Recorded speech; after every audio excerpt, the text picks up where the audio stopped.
பொதுவாக சொல்லுவாங்க, குட்டுப்பட்டாலும் மோதிர கையால் குட்டுப்படணும். அதனுடைய உள்ள அர்த்தம் என்ன, எதுக்கு அப்படி சொன்னாங்க பெரியவங்க? இப்போ பாருங்கள், ரஜினிகாந்த், சூப்பர் ஸ்டார் ரஜினிகாந்த் யார் கையால் குட்டுப்பட்டார்? K Balachander, director K Balachander கிட்ட குட்டுப்பட்டார். இன்றைக்கி அகில உலகம் ஃபுல்லாக சூப்பர் ஸ்டார் அவர். வெறும் தமிழ்நாடு இந்தியா இல்லை, அவர் உலகம் ஃபுல்லாக தெரியும், எல்லோரும் அறிஞ்ச ஒன்று தான். அப்படியே சொல்லிக்கிட்டு எதனாலன்ட்டு சொல்கிறேன். கமலஹாசனும் அதே தான், பாலச்சந்தர் தான் குட்டுப்பட்டார். நடிகர் சிவாஜி கணேசன் யாருக்கிட்ட? கிருஷ்ணம் பஞ்சி அப்படிங்கிற டைரக்டர் பராசக்திங்கிற படத்தில் அவர்கிட்ட குட்டுப்பட்டார்.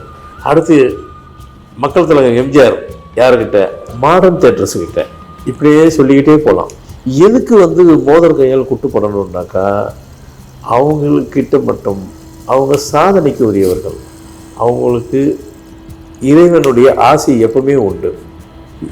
இறைவனுடைய ஆசி அவங்கக்கிட்ட இருக்குது அப்படின்னு சொல்லும் போகும்போது, அவங்களிடம் போயிட்டு குட்டி வாங்க போகும்போது இவங்க வாங்கப்பட்டவர்கள் பெரிய உலகத்துக்கு போயிடுவாங்க. இப்போ கமலஹாசன் என்ன குறைஞ்சுமா? சூப்பர் ஸ்டார் ரஜினிகாந்த் குறைச்சுமா? நடிகர் சிவாஜி கணேசன், மக்கள் தலைவன், இவங்க குட்டுப்பட்டது எல்லாம் சொல்லிக்கிட்டே போகலாம்.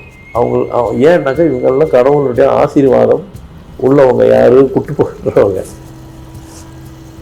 அதனால தான் குட்டுப்படுறது, மோதிர கையால் குட்டுப்படுறது. இப்போ சப்ஜெக்ட் வருவோம். நம்ம ஃபார்மட் நியூமராலஜிக்கோ அது மூலயமா நீங்கள் குட்டுப்பட்டீங்கன்னாக்கா உங்கள் வாழ்க்கை மிக உயர்ந்துக்கு செல்லணும். ஏன்னா ஃபார்மட் நியூமராலஜி இறைவனால் கொடுக்கப்பட்டது.